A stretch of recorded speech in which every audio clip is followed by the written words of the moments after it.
Hello everyone, welcome back to the Kindling Minds podcast. Now, today's episode is going to be different, and I know I say that every week. However, this is going to be a long one. It's big, it's deep, it's grounded in solid, rigorous research. In fact, it's grounded on my own dissertation on dyslexia support within Scottish primary schools. So today, we're going to take quite some time to explore dyslexia in a way that goes far beyond myths, assumptions, and surface level strategies. We're going to talk about what dyslexia actually is, how it affects the brain, how it impacts children emotionally, socially, and academically, the policy landscape in Scotland, the good, the bad, and the missing, the role of teacher beliefs, training, and attitudes, why early intervention really matters, what the research says about inclusion. We're going to look at some real case studies from Scottish schools, actual teacher voices, their frustrations, their limitations, and their hopes, and ultimately, what children with dyslexia really need from the adults around them. My hope is that by the end of this episode, whether you're a teacher, a parent, carer, educator, or someone who simply wants to understand dyslexia better, you walk away feeling informed, empowered, and grounded in compassion. Because dyslexia, it's not a deficit, it's not a measure of intelligence, and it's not something to be fixed. Dyslexia is a different way of processing information, a neurodivergent profile that needs understanding, support, and environments that don't punish the child for simply thinking differently. And in Scotland, well, we're doing some things well, but we're also getting a lot wrong. So grab a coffee, get comfy, and let's begin. Welcome back to Neurodiverse Voices. I'm Cara, a teacher, business owner, and just like many of you, someone trying to navigate this wild journey of being neurodivergent in a world that doesn't always get it. Before we get into policy, teacher voices, or support systems, we need to anchor ourselves in the facts. Now, dyslexia is a neurological difference, meaning it's related to how the brain processes information. This is supported across literature. Peterson and Pennington in 2012 and Jones and Hemming in 2020, along with NHS Scotland, all classify dyslexia as a specific learning difficulty, not a disability, and definitely not a reflection of intelligence. In Scotland, the current working definition, written by Dyslexia Scotland and endorsed by the Scottish Government, describes dyslexia as a continuum of difficulties with reading, writing, and/or spelling which persists despite the provision of appropriate learning opportunities. And I want to pause here because this phrase, despite appropriate learning opportunities, is crucial. It tells us that dyslexia is not caused by laziness, lack of effort, or bad teaching. It tells us the child is trying. It also tells us the system has a responsibility to adjust. And yet, throughout my dissertation, I discovered that across Scotland, many children do not receive these appropriate learning opportunities, which means their difficulties often become emotional burdens, not just academic ones. How common is dyslexia? This is a question I get asked often, and the answer usually surprises people. Depending on the study, 10 to 20% of the global population shows dyslexic traits, and that's 1 in every 5 people. In a typical classroom of around 25 to 33 children, teachers will have around 5 to 7 children who experience dyslexic tendencies, whether they've been identified or not. Dyslexia is not rare, it's not niche, it's woven into every classroom in Scotland. And yet, training's inconsistent, support's inconsistent, and policy implementation is inconsistent, but we'll come back to that. So what does dyslexia feel like for a child? Let's move from science to lived experience.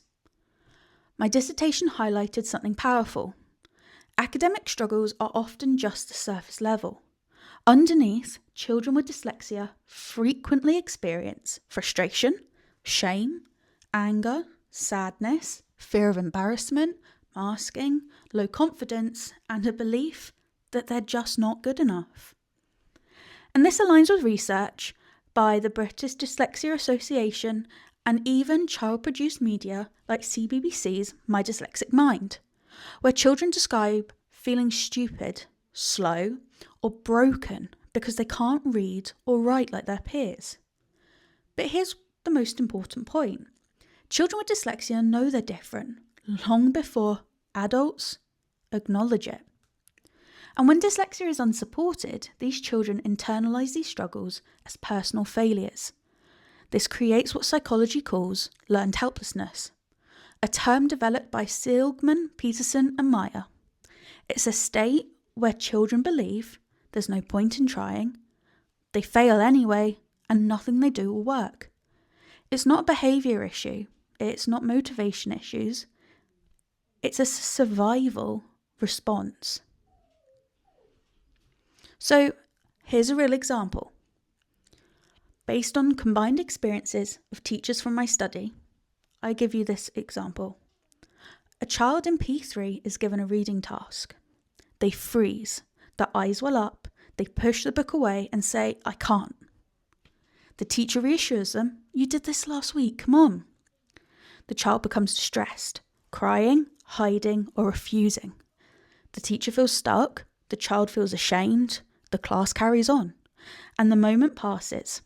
But the impact, that lingers. Later, that child might say at home, "I don't want to go back to school," or "I hate reading," or "I'm stupid." This isn't the child misbehaving. This is a child overwhelmed, unsupported, and terrified of failure. And that's just in P3.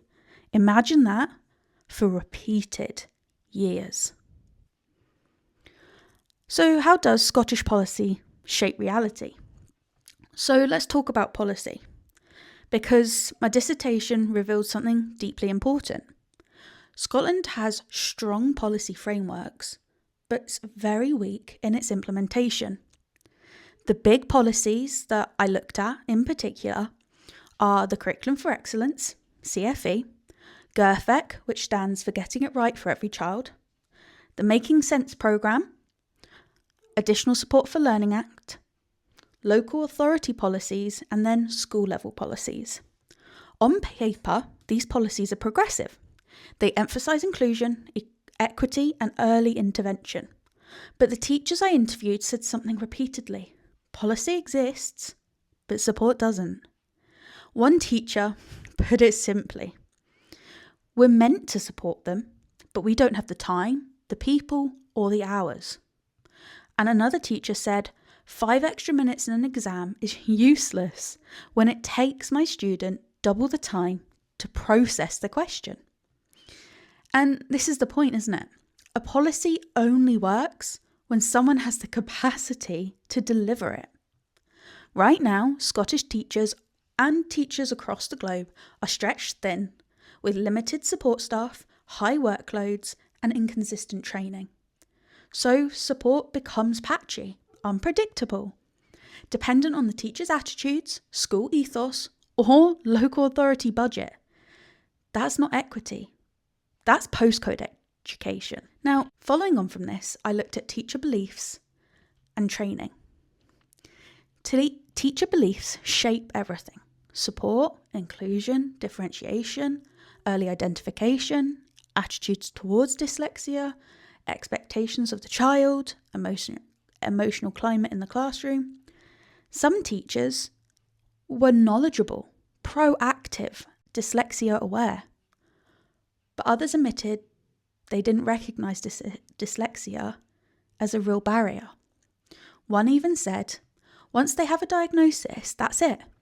There's no point trying anything new. And that's where research hits reality.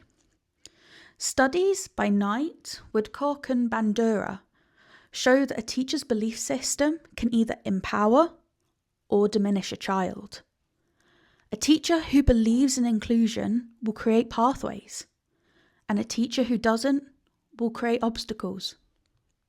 So that's the first layer: what dyslexia is, how common it is, how it feels, and how policy and teacher perceptions shape the lives of children. In the next section, we're going deeper. We're going to explore inclusion, not as a buzzword, but as a reality. We'll look at early intervention, the emotional cost of late identification, and the long-term psychological outcomes for unsupported dyslexic learners. We'll explore more real teacher voices from my studies, bringing their insights, frustrations, and honesty straight into this episode. In this section, we're going to look at inclusion, early identification, and the reality in schools. What should inclusion be versus what it looks like in practice? So let's talk about inclusion, because it's a word that appears everywhere in Scottish policy.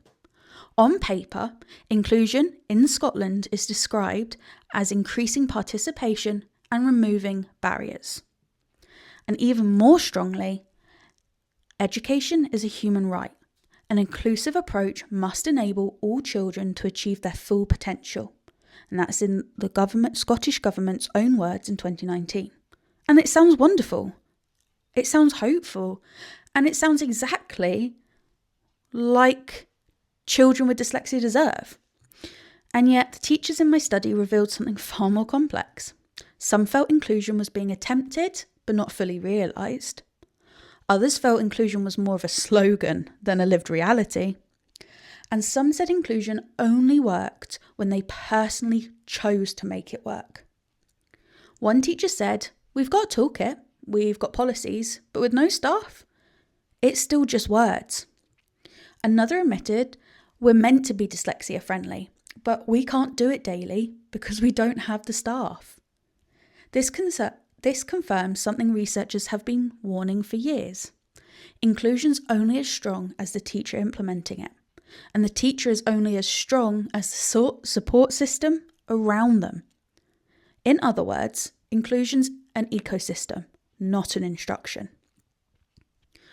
Now, when inclusion fails, it's not the policy that suffers, it's the child.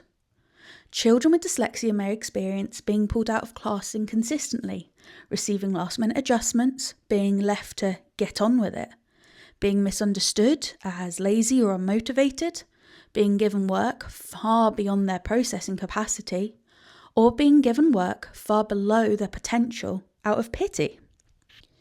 And each of these experiences chip away at a child's sense of worth. Let's talk about a moment from my interviews that has stayed with me. I was discussing with a learning assistant about dyslexia, and she said they'll struggle a wee bit, and that's it.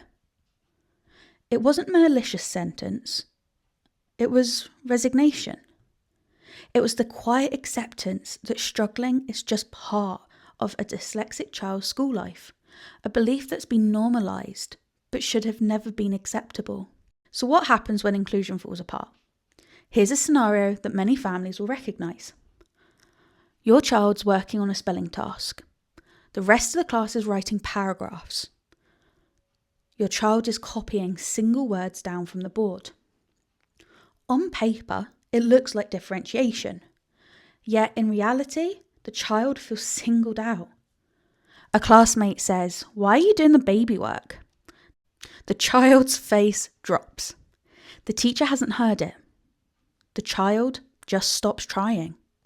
Their self-esteem takes another hit.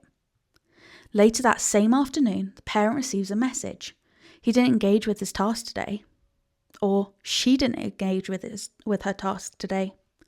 But underneath that sentence is a whole emotional world the teacher didn't even see. One of the biggest findings from my research was the inconsistency in when children are assessed or recognised as dyslexic. Some schools begin noticing signs in P2. Others wait until P4 or P5. Some wait until a child is significantly behind. And others, frankly, wait just too long. The research is clear. The earlier we intervene, the better the outcomes. The later we intervene, the more emotional harm accumulates. But here's the shock from my study. Many teachers admitted they wanted to intervene earlier but couldn't. One said, "We're not meant to do anything until we've gone through the entire Gerfex circle." Another said, "There's a toolkit, but no time to actually use it properly." This means that early identification is often delayed not by unwillingness, but by bureaucracy and staffing shortages. And that delay matters. Because between P2 and P4, children are forming their core beliefs about whether they're smart, whether they belong, if learning is safe, and whether they can trust the adults around them to help. If dyslexia isn't recognised early, the child often internalises the struggle as personal failure. So let's look at early intervention versus late intervention. I'm going to share a composite case study based on my findings and based on literature. So for this case study, I've got a child. Let's name her Maya. Maya shows early signs of dyslexia in P2. Her school recognises it quickly. Her teacher is knowledgeable and proactive. She receives coloured overlays, phonics-based intervention, reduced reading load, positive reinforcement, scaffolded writing tasks, regular check-ins, emotionally safe literacy routines. As a result, Maya still finds reading difficult, but she doesn't feel ashamed of it. She says things like, "Reading's tricky, but I'm getting better." Or, "I like books when someone reads with me. I know I need more time, but that's okay." Maya maintains confidence. Her sense of identity remains intact. Now, let's compare that to a child that's identified later. Let's call him Jamie. Jamie struggled through P2, P3 and P4, but his difficulties were dismissed as immaturity, lack of effort, behavioural problems, refusal, or not listening. By the time someone finally investigates dyslexia, Jamie already believes, "I'm stupid. I hate reading. I'm rubbish at everything. Other kids are better than me. School, it's not for me." At this point, support helps academically, but emotionally, the wound is deeper. This isn't hypothetical. I have direct quotes from children and teachers describing children who melted down in assessments, avoided reading, or displayed aggression out of pure frustration. And that's why timing matters, not just for the academics, but for the identity. Now, earlier I mentioned that dyslexia supports a postcode lottery. And that's because my dissertation revealed something stark. The quality of dyslexia support in Scotland depends heavily on the local authority. One teacher said, "We follow the county policy, but we never have time to actually do what it says." Another teacher said, "Some teachers don't even recognise dyslexia as a diagnosis." Others said, "Resources? We don't have any." Or staffing, but never enough. And then assessments designed for non-dyslexic brains. This inconsistency means children in one authority might thrive, while children just 10 miles away may struggle unnecessarily. This shouldn't be happening in a country with a national curriculum and national policies, but it does. Teachers see it, parents see it, and children definitely feel it, even though they can't articulate that yet. Here's another real scenario based on my participants' combined experiences. A school proudly states, "We're a dyslexia-friendly school. The policies are pinned to the walls. Fonts are accessible. Overlays are purchased. There's a toolkit." But no one has time to deliver interventions. The ASL teacher covers 3 schools. One child gets an extra 5 minutes in the exams, which is meaningless when they require double the processing time. Staff training is optional and rarely attended, and children who need daily phonics support receive it once every 3 weeks. On paper, that's inclusion. In practice, it's survival. And dyslexic children really feel that difference.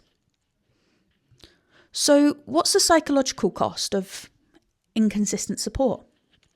Well, when a dyslexic child receives patchy or unreliable support, research shows they may develop chronic anxiety, low academic self-concept, fear of humiliation, perfectionism, avoidance behaviours, masking, school refusal, and other anger outbursts linked to shame.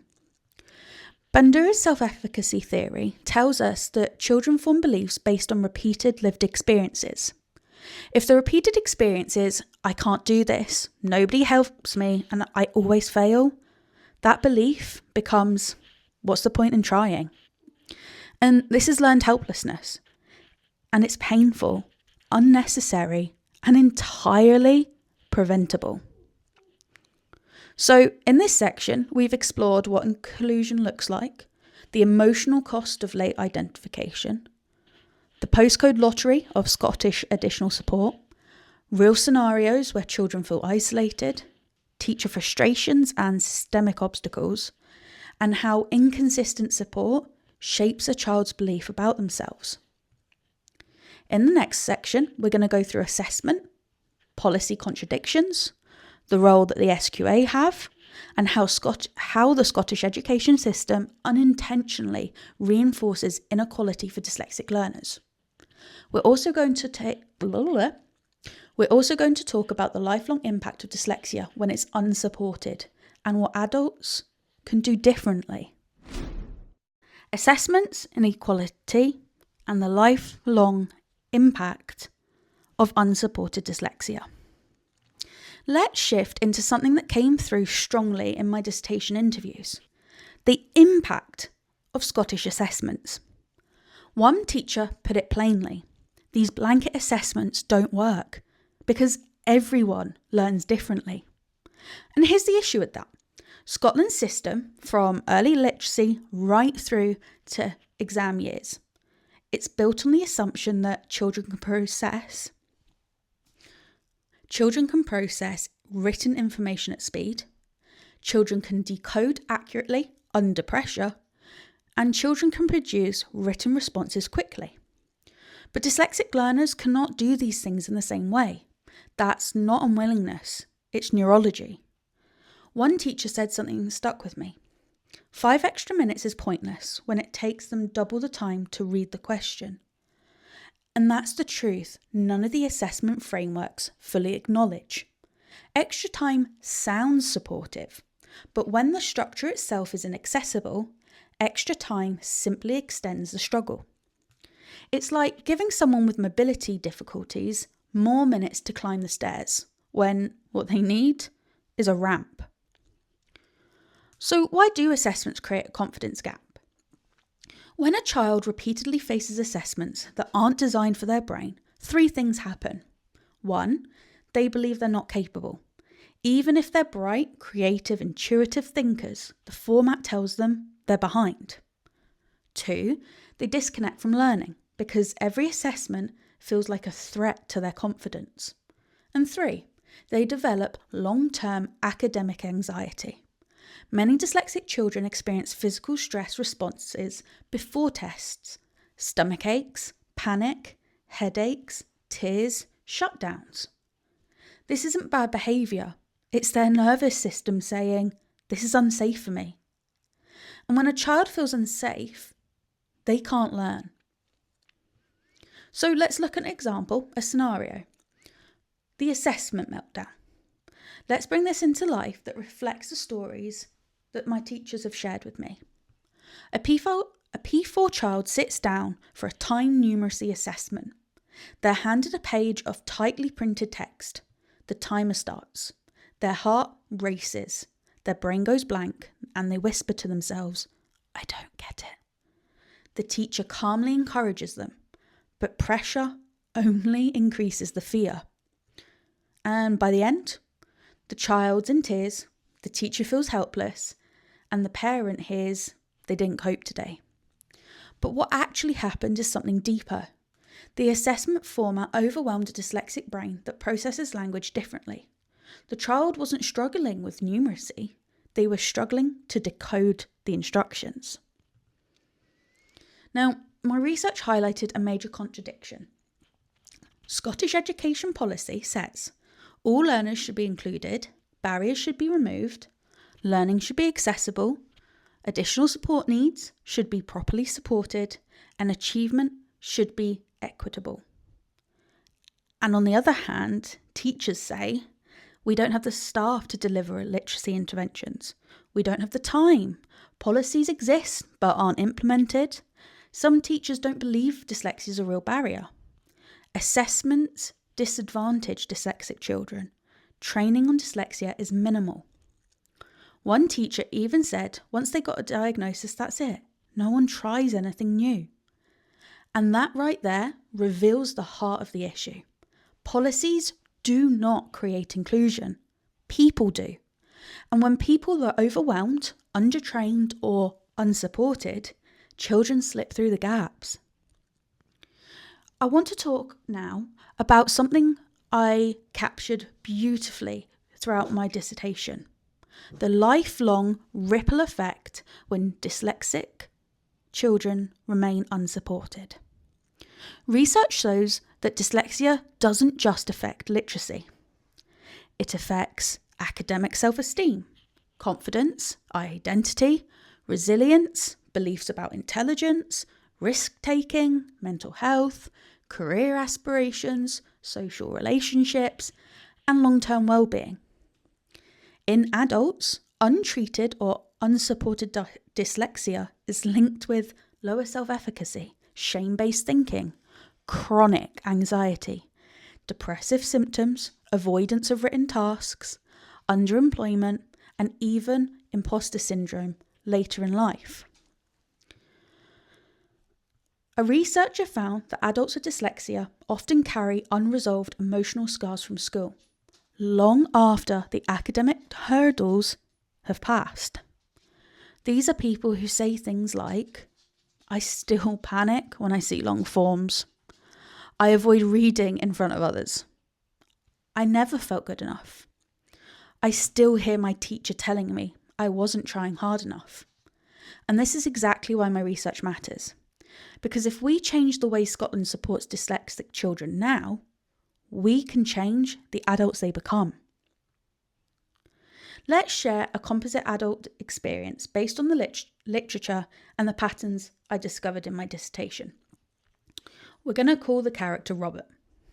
Robert went through school in the late 90s before dyslexia awareness was commonplace. He struggled to read from P1.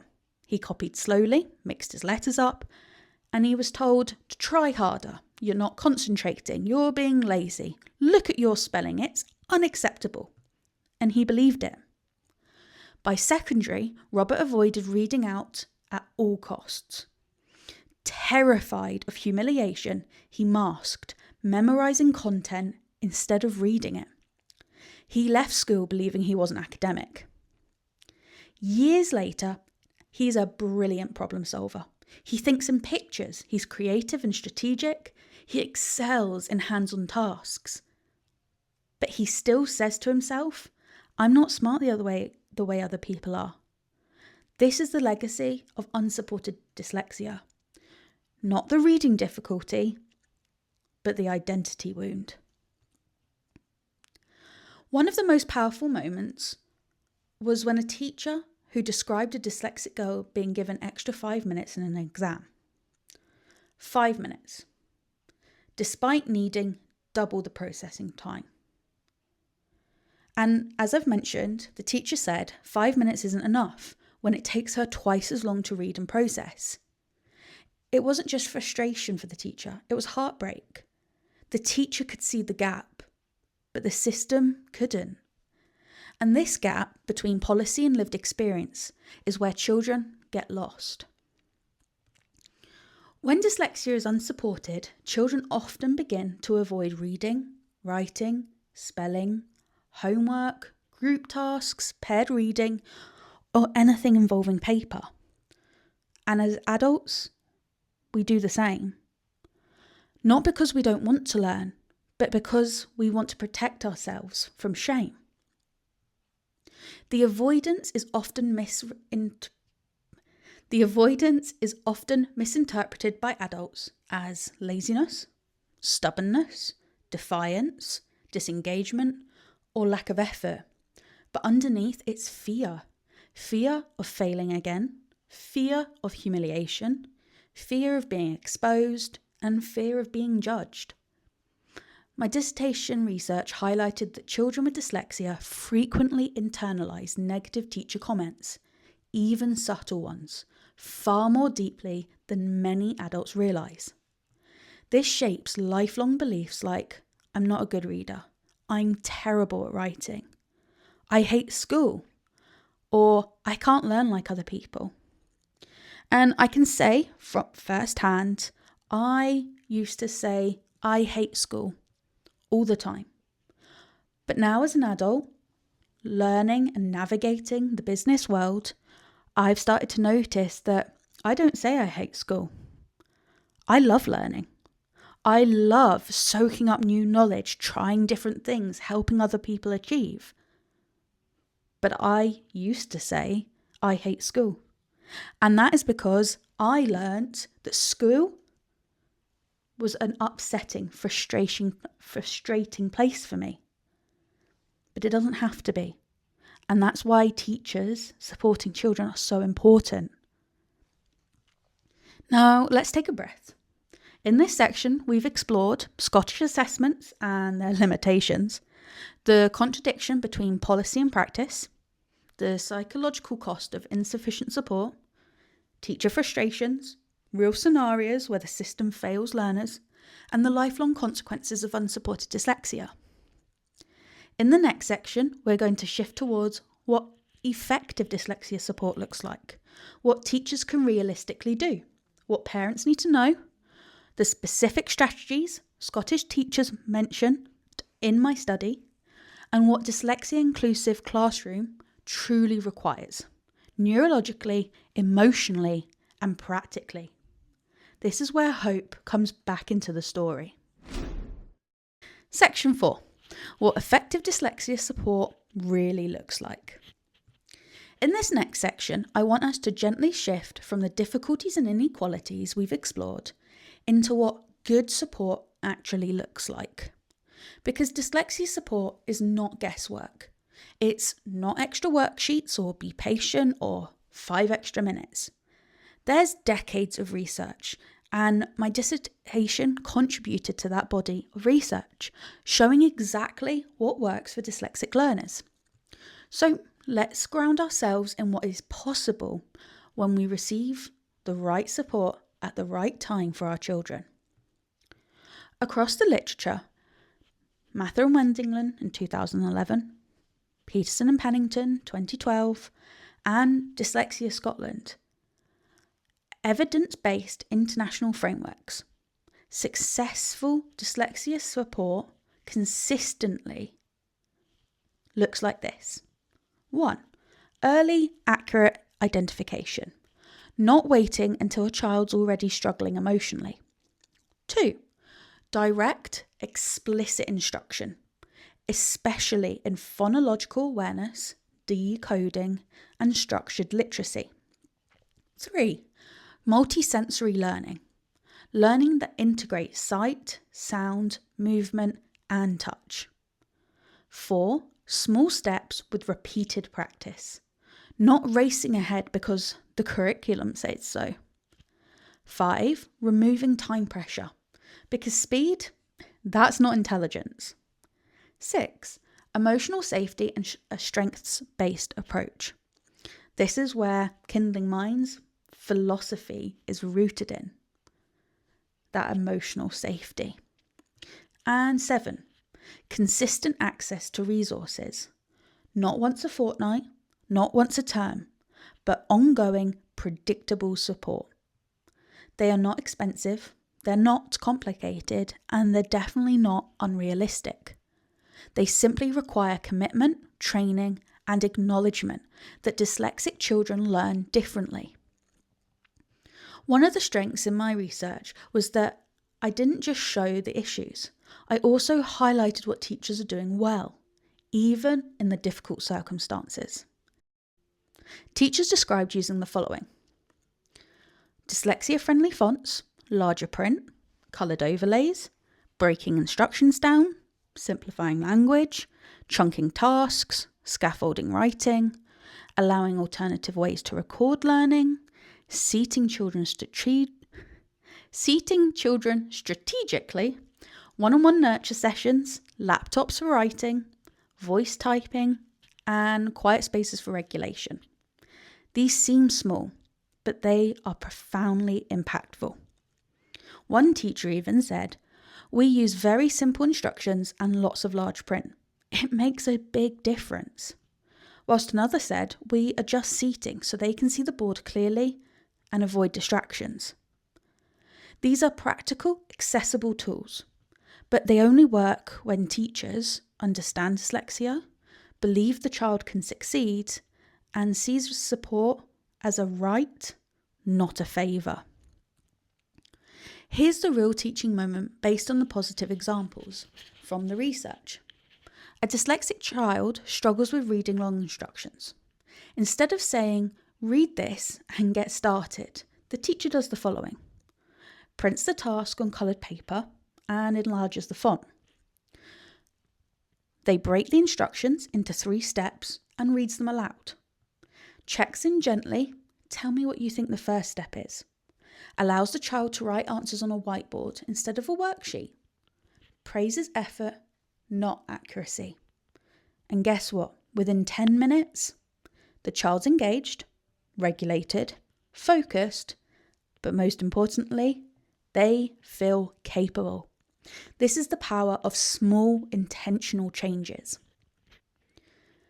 Now, when teachers understand dyslexia, when they see it as difference, not a deficiency, support becomes meaningful. One teacher said, "Everybody learns in different ways." That sentence shows a complete mindset shift. Another teacher said, "It needs to come from higher up. Assessments need to change because it's not fair." This shows advocacy. And then there was this: "We make sure instructions are simple. We use overlays. We use dyslexia-friendly fonts." And that shows skill. But perhaps the most powerful moment was when a teacher said, "Once you understand dyslexia, you stop seeing the child as a problem and start seeing what they need." This is what the research calls teacher efficacy, the belief that you can make a difference. And Bandura, one of our founding philosophers within education, found that teacher belief is one of the strongest predictors of student success, especially for children with learning differences. You all know better than most that emotional safety isn't optional. It's foundational. Throughout my work, I repeatedly hinted at the emotional cost of dyslexia. And throughout my podcasts, it always comes back to that emotional safety. Because without it, the frustration, the shame, the fear causes withdrawal. And what we know from psychology is this: children learn when they feel safe. Children take risks when they feel supported. And children persevere when they feel believed in. So, dyslexia support must include co-regulation, predictable routines, slow, calm teaching, non-judgmental responses, celebrating strengths, offering choices, repairing ruptures, and validating feelings. Something as simple as, "It's okay that this is hard. I'm with you and we'll get there." This is what we call psychological scaffolding, and it's as important as phonics or overlays.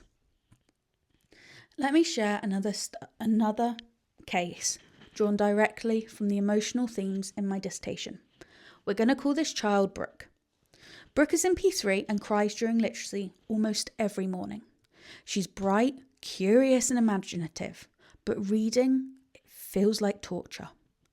Her teacher attends dyslexia training and learns how the dyslexic brain processes language, why timed tasks feel threatening, how to use multisensory tools, and how shame shapes avoidance. So the teacher made some changes to the routine. They began with a warm-up game using magnetic letters. They let Brooke choose a coloured overlay. They praised attempts and not accuracy. They removed that time pressure and reduced the time reading out loud. They sit beside her instead of standing over her. And they break the task into tiny little steps. After 2 weeks, can you guess? Brooke still finds reading difficult, but she's not crying anymore. After 6 weeks, she starts saying, "Can I try?" instead of "I can't." And that there is the power of emotional safety. Let's paint a picture. A dyslexia inclusive classroom is a place where written instructions are always prepared and always paired with oral instruction. Tasks are chunked, choices are offered, assistive technology is normalised, spelling isn't marked, homework is depressurised, a dyslexia-friendly environment, visuals are clear and uncluttered, mistakes are framed as learning, reading's not used as a test of character, handwriting quality doesn't determine ability, strengths are celebrated, and differences are allowed and celebrated, not hidden. This is not extra. It's not special. It's simply good teaching. And the research tells us clearly. What helps dyslexic learners? Helps all learners. For the parents listening, here's what the research and wider evidence base makes clear. You're not imagining it. Dyslexia is real. Your child's struggles are not laziness. You don't have to wait for a diagnosis to seek support. Reading difficulty does not reflect intelligence. Your child's confidence matters more than their reading age. Dyslexia support should be consistent, not occasional. Advocacy is often necessary because the system is stretched. But most of all, your child is not behind. They are not failing. They are learning differently in a system that isn't designed for them. So, in this section, we've explored evidence-based strategies, what teachers are already doing well, the role of emotional safety, the dyslexia inclusive classroom, case studies showing how small changes make big differences, and what parents need to understand. In the next section, we're going to look at the deep emotional impact, the identity development of dyslexic learners, the resilience and strengths of neurodivergent thinkers, the role of trauma-aware practice, and how to create long-term sustainable support both in school and at home. This is where empowerment meets science. Okay, section 5, the emotional world of dyslexic learners.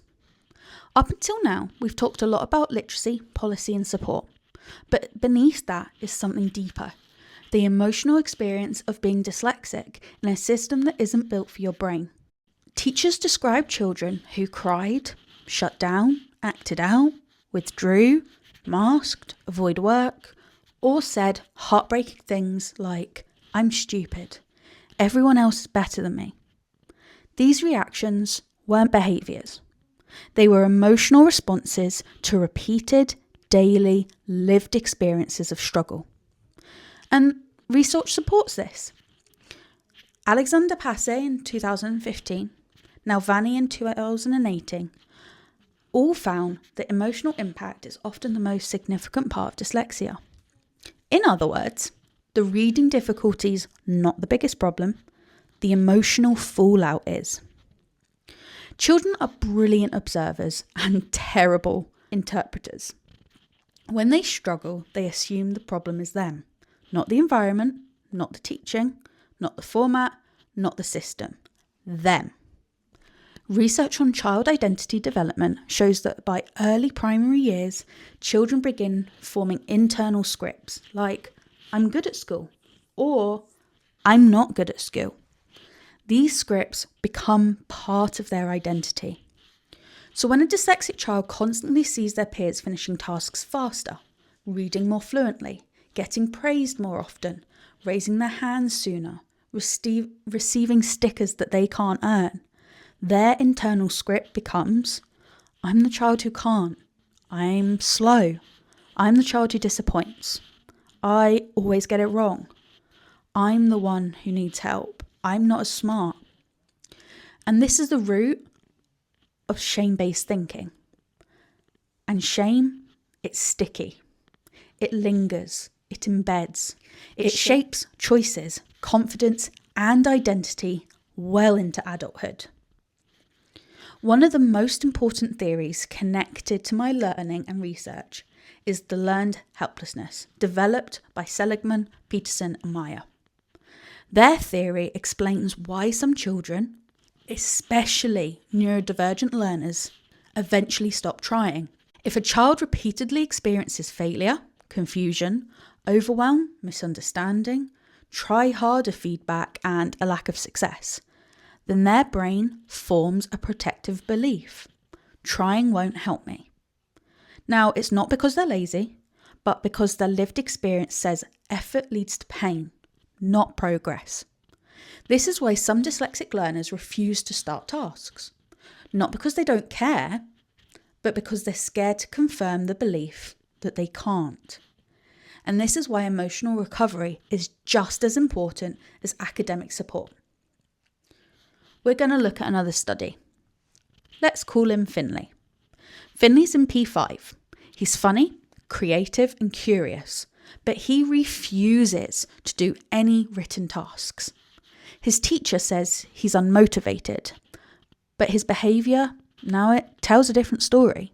He stares at his page for ages. He avoids eye contact. He gets up frequently. He distracts others.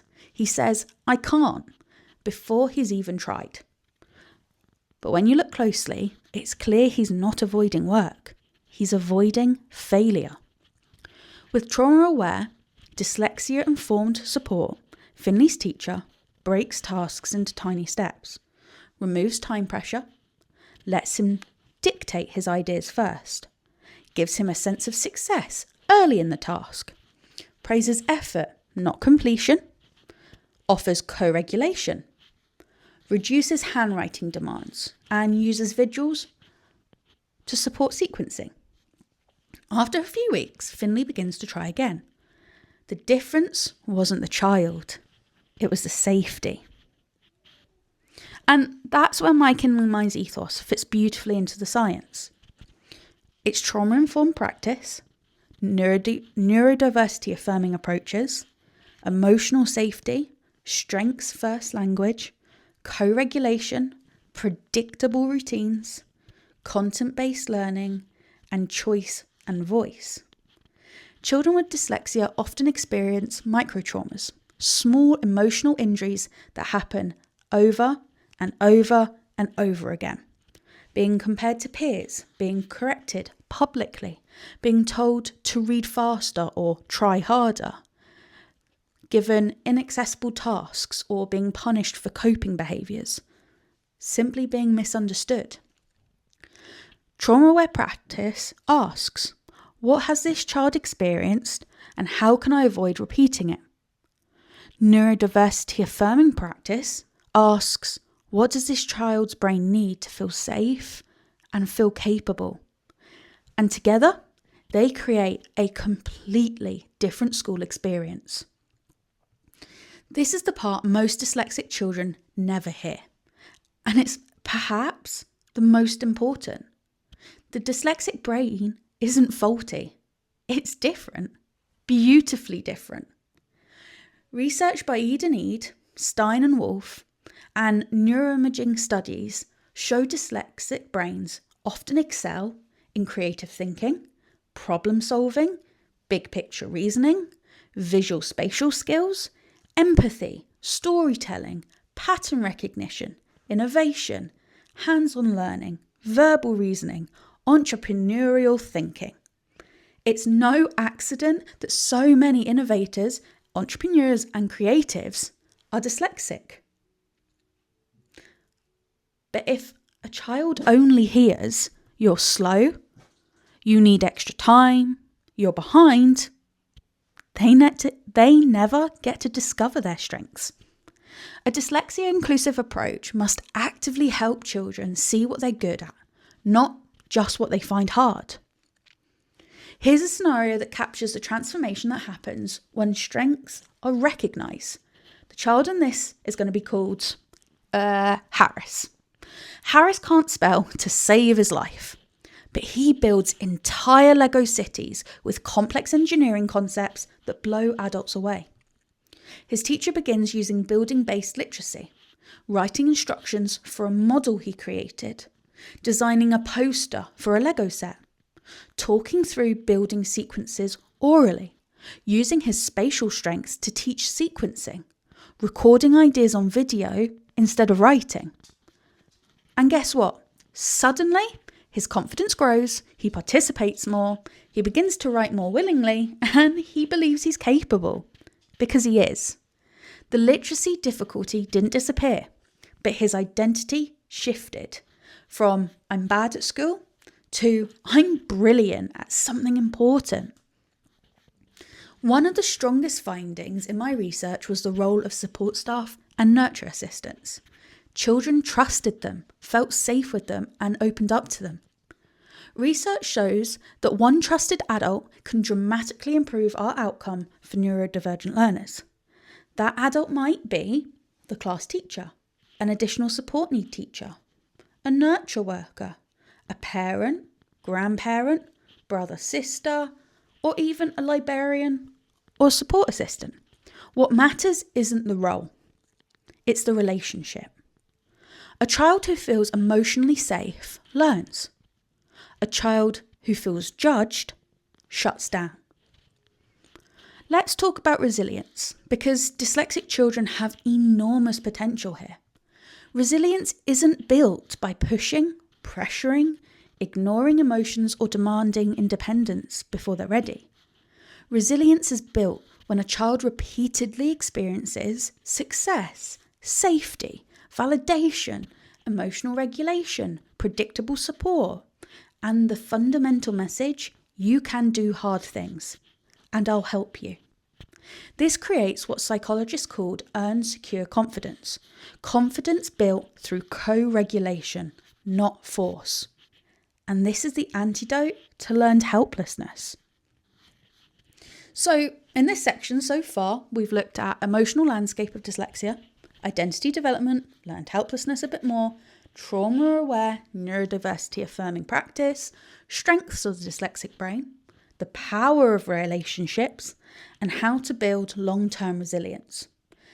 You can already feel the shift from deficit to possibility, from fear to understanding, from shame to empowerment.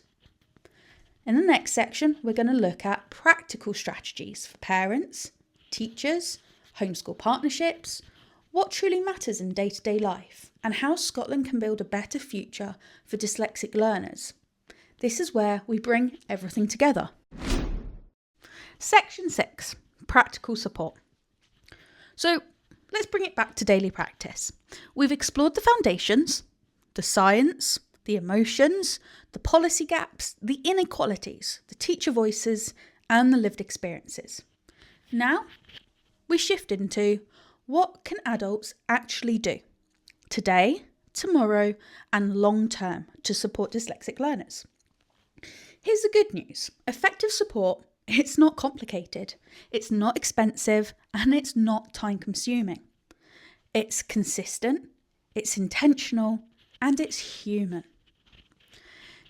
Teachers described things that they wanted to do more often, but couldn't always manage. Here, we transform those into practical, sustainable strategies. Number 1, reduce cognitive load. Dyslexic learners work harder to decode words, so the brain has fewer resources left for understanding. This means shorter instructions, one step at a time, less text on a page, chunking tasks into parts, allowing oral examples, visually simplified worksheets. One teacher in my study said we use simple, very clear instructions. It makes a big difference. And the research agrees. 2. Remove the time pressure. Time pressure is a dyslexic child's worst enemy. For assessments, class tasks, reading and writing, no timers. Extend deadlines. Slow the pace. Remove finish by language. Allow breaks. Speed is not intelligence. Speed is processing style. 3. Offer alternative ways to record learning. Writing is only one way to demonstrate knowledge. Give children options. Type instead of write. Use voice notes. Draw diagrams. Record on video. Build models. Speak answers aloud. Use a scribe. This isn't lowering expectations, it's widening access. 4. Use multisensory instruction. The research is unequivocal. Multisensory learning improves memory and decoding for dyslexic learners. Examples might be magnetic letters, textured letters, tracing words, saying sounds out loud, using movement during reading, tapping syllables, yelling syllables, colour code words, use sand trays or whiteboards. This makes learning feel tangible. Not abstract. 5. Pre-teach and reteach without shame. Dyslexic children often benefit from seeing vocabulary beforehand, being introduced to concepts early, having tricky parts broken down. One teacher said, "We need more time for interventions." If time isn't available, micro pre-teaching works. 1 minute, one word, one phoneme, one example, one quick rehearsal. Small is enough. 6. Predictable routines. Unpredictability increases anxiety, especially as adults. Create routines for reading, writing, transitions, getting started, asking for help. Let the child know what you expect, how long something will last, what comes next. This creates emotional safety and confidence. Number 7. Avoid public comparison. Don't say, "Everyone else is finished. Look how well your table is doing. You should be on paragraph 3. Comparison wounds dyslexic learners deeply. Instead, you could replace this with, "You're working hard. You've made a great start. Let's do this step together." Changing that language to more positive, affirming words. Number 8. Focus on strengths. Every dyslexic child has strengths the classroom rarely measures. Bring them into learning, creativity, building, storytelling, design, problem solving, oral reasoning, empathy. A dyslexic child may not shine on paper, but they'll shine in the world. And parents often tell you, "I don't know how to help. I'm not a teacher." But what the wider research makes clear is parents don't need to teach literacy. They need to protect confidence. And here's what helps. Focus on emotional safety before school tasks. You could ask, "How's your body feeling? Do you need a break? What would help you start?" Because a regulated child learns, and a dysregulated child protects. 2. Keep homework calm, short and pressure-free. Homework is meant to reinforce skills, not destroy confidence. For dyslexic children, you could reduce volume. Use a timer for starting, not finishing. Sit beside them. Don't correct every single error. Prioritise the relationship and ask your child's teacher for adjustments. Most parents don't realise that schools are legally required to individualise homework for children with additional support needs. 3. Praise effort, not the outcome. Say, "I love how you kept going. You were really brave trying that word. You solved that in your own way. That's brilliant. This builds identity level confidence. 4. Read to them a lot. Reading to a dyslexic child boosts vocabulary, models fluency, removes pressure, builds connection, and increases comprehension. Let them enjoy stories without the struggle of reading them. 5. Advocate kindly but firmly. Teachers in my study often admitted they can't help unless parents speak up. Parents can request dyslexia-friendly adjustments, alternative homework, extra processing time, access to technology, nurture support, and assessments. You don't need to be an expert, just a voice fighting for your child. 6. Celebrate their strengths at home. Help your child see the whole of who they are. Are they creative, empathetic, imaginative, funny, determined, hands-on, innovative, strong? Let home be the place where they feel clever, capable, and valued. Now, a powerful moment highlighted in my research was where teacher-parent collaboration transformed a child's experience. One teacher said, if the parent is on board, things move forward. Another said, when we worked together, the child blossomed. Partnership means communicating early, sharing concerns without shame, agreeing on goals, using the same language, not yet, small steps, try with me, prioritizing emotional safety, avoiding blame, celebrating progress, keeping routines consistent. This partnership protects the child from mixed messages. Another good old scenario. This time we'll call the child Ellie. Ellie is in P4 and avoids reading altogether.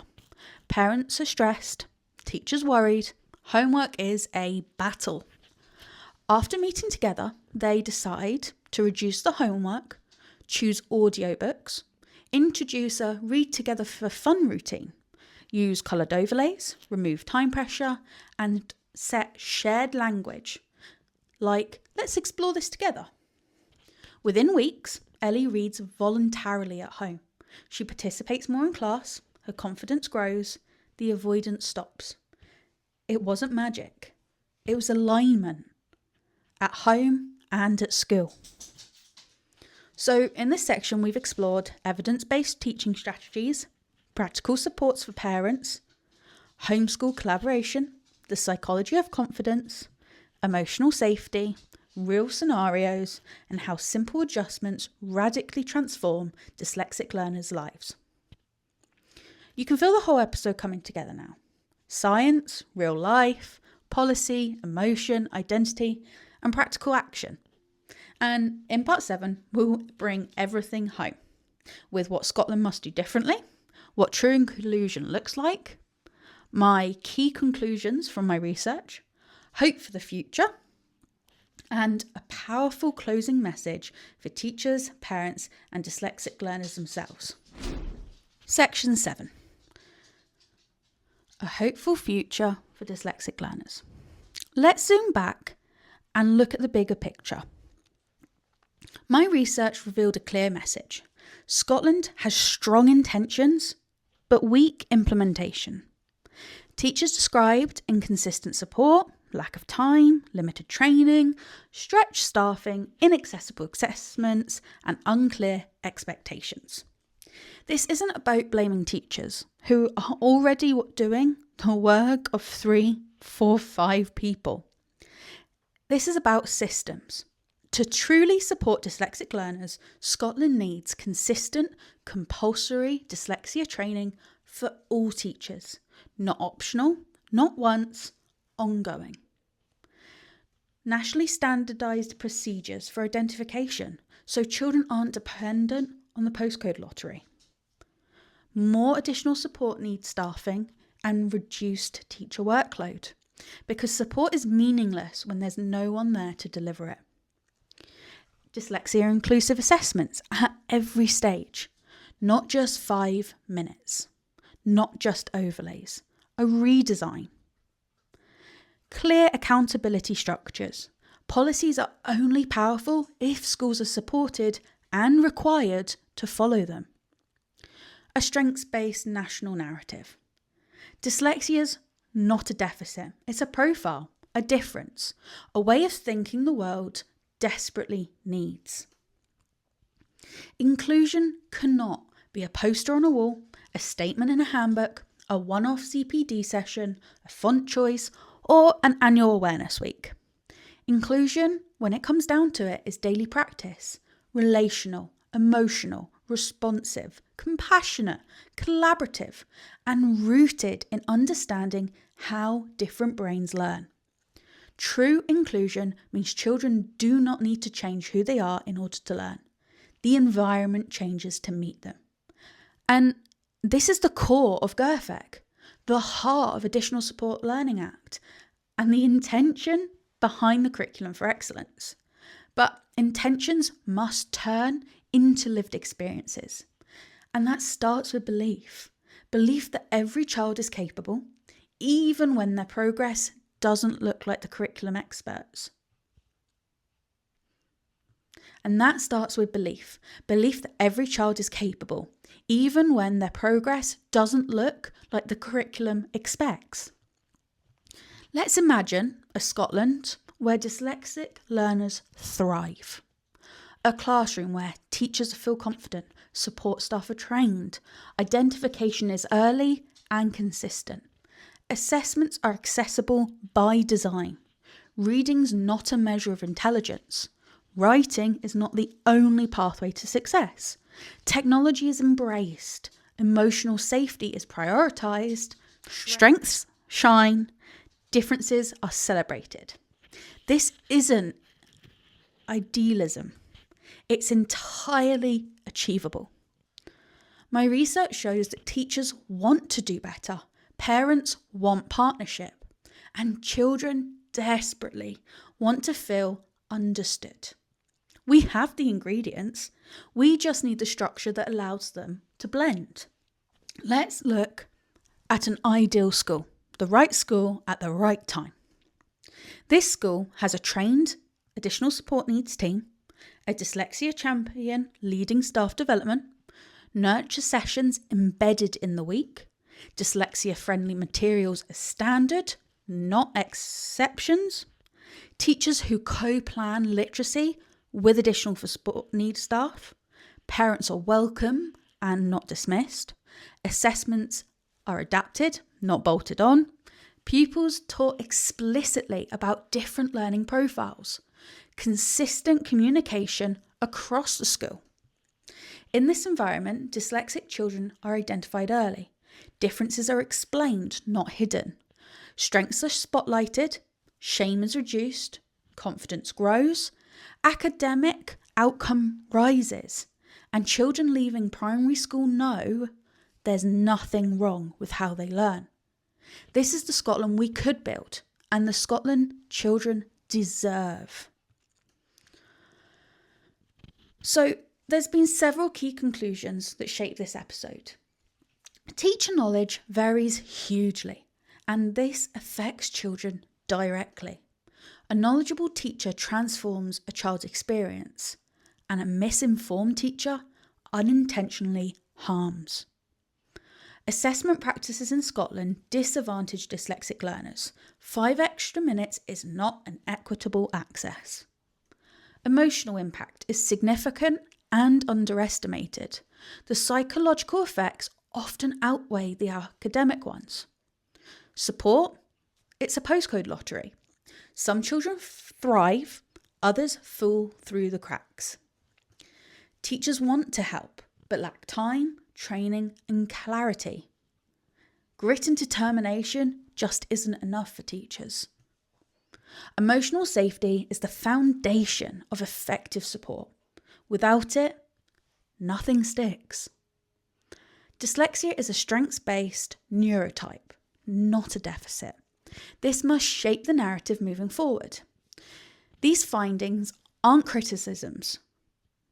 They're signposts directing us toward change. Now, to the teachers listening, you're not failing. You are navigating an underfunded system while trying to meet the complex needs of every child in your care. You care deeply, and it shows. What matters most is your willingness to learn, your belief in the child, your compassion, consistency, relationship, and openness to adopt and adapt. When you sit beside a dyslexic learner and say, "We'll do this together," you shape their whole future. Now, to the parents and carers listening, you are doing way better than you think. Your child's not behind, they're not broken, they're not failing. They're navigating a world not designed for their brain, and you're helping them through it.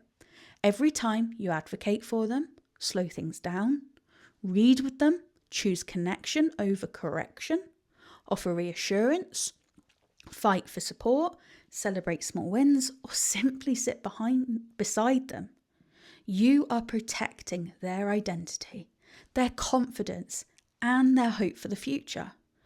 You matter more than you realise. And for any young person listening, or the adults who were once dyslexic children, there is nothing wrong with your brain. Nothing. Your mind sees patterns others miss.